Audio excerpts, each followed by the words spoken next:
Hi friends, Pandian store அடுத்தது எடுக்க போதுன்றது இன்னொரு வீடியோவில் ஒரு குட்டி பிரம்மவா பார்க்கல. அவங்க பாண்டியன் கிட்ட கோமதியுடைய வாய் வச்சுட்டு சைலண்டாக இருக்காம விஷயத்த சொல்கிறாங்க. எங்க இந்த மாதிரி வந்து வேலை செய்கிற இடத்துல செந்தில் வந்து லஞ்சம் வாங்கியிருக்கானுங்க. மீனா இந்த விஷயத்த சொன்னால் எனக்கு ரொம்பவே அதிர்ச்சியாயிடுச்சுன்றாங்க. என்னது லஞ்சம் வாங்கியிருக்கானாட்டு கோவப்பட்டு பார்த்தீங்கன்னா உடனே வந்து ரூம் டோரை தட்டுறாங்க. கோமதி எவ்வளோ தடுக்கிறாங்க. எங்க கொஞ்சம் பொறுமையா இருங்கன்ட்டு என்ன பொறுமையா இருக்க சொல்லிட்டு இருக்கா நீன்னு வாங்க.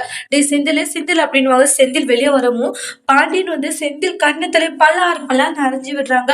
நானும் பார்த்துட்டு இருக்கேன், என்னடா இப்படி ஒரு மோசமான காரியமா பண்ணியிருக்க, நீ வந்து வேலை செய்யற இடத்துல லஞ்சம் வாங்கினே சொல்லிடா அப்படின்னு சொல்லி அடிக்கிறாங்க. மீனா ஷாக் ஆகுறாங்க. ஆமா பண்றாங்க. டே உன்னை அப்படியே நான் வளர்த்த நல்ல எண்ணங்களை சொல்லி தாண்டா உன்னை நான் வளர்த்தேன். ஆனா நீ இந்த அளவுக்கு மோசமா எப்படா உன்னால யோசிக்க முடியுது அப்படின்ட்டு கோவப்படுறாங்க. இங்க பாரு, இனிமேல் லஞ்சம் வாங்கவே கூடாதுன்றாங்க. அதுக்கடுத்து இனிமேல் லஞ்சம் வாங்கினது எல்லாமே வந்து நீ இல்லாதவங்களுக்கு இல்ல அதுல முக்கியமான என்ன செலவோ அதை பண்ணுடா அப்படின்ற மாதிரி சொல்றாங்க. அந்த பணம் எல்லாமே நீ செலவு பண்ணணும், அதை தேவைக்காக பண்ணணுன்ற மாதிரி சொல்லுவாங்க. இனி வந்து இந்த வீட்டுல நீ இருக்கணும்னா நான் சொல்ற பேச்செல்லாம் நீ கேட்டு நடந்துக்கணும்ன்றாங்க. கேட்டுட்டு ஷாக் ஆகுறாங்க. அதோட இந்த பிரமும் முடிச்சிருக்காங்க. தேங்க்யூ.